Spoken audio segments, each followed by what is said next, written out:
Աստված մեզ համար ավելի լավ բաներ էր նախատեսել, որպեսզի դրանք առանց մեզ չկատարվեն։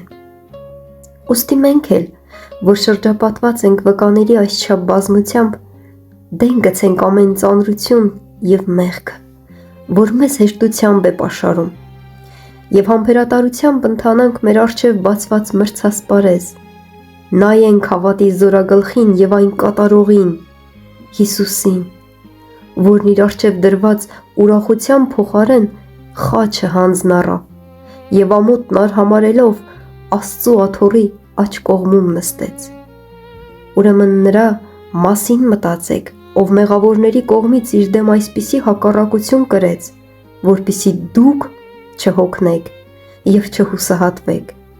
Դուք դեռ արյուն թափելու չափ չեք պատերազմել, մեղքին հակառակ կանգնելու,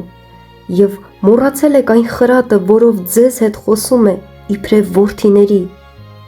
Որդյակ իմ, Տիրոջ խրատը մի անարգիր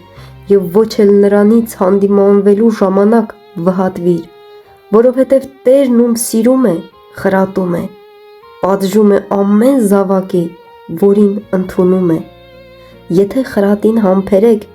Աստված ձեզ հետ իբրև որդիների կվարվի։ Ո՞ր որդու հայրը չի խրատում, բայց եթե առանց խրատի մնաք, որին բոլորն են մասնակից, ուրեմն խորթ եք և ոչ հարազատ որդիներ։ Մենք ևս մեր մարմնավոր հայրերին խրատող ունենալով նրանցից ամաչում էինք, որչափ առավել պետք է հոգիների Հորը հնազանդվենք, որ ապրենք, որովհետև սրանք մի որոշ ժամանակ ըստ իրենց կամքի էին խրատում, բայց նա մեր օգուտի համար, որպեսզի նրա սրբությանը հաղորդակից լինենք, և ամեն խրատ տվյալ պահին ուրախություն չի թվում, այլ տրտմություն, սակայն հետո դրանով դաստիարակվածներին արդար խաղաղության պտուղ է տալիս։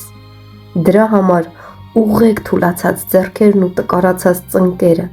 և ձեր ոտքերի համար ուղիղ ճանապարհներ շինեք, որպեսզի կաղը չգլորվի, այլ մանավանդ բժշկվի։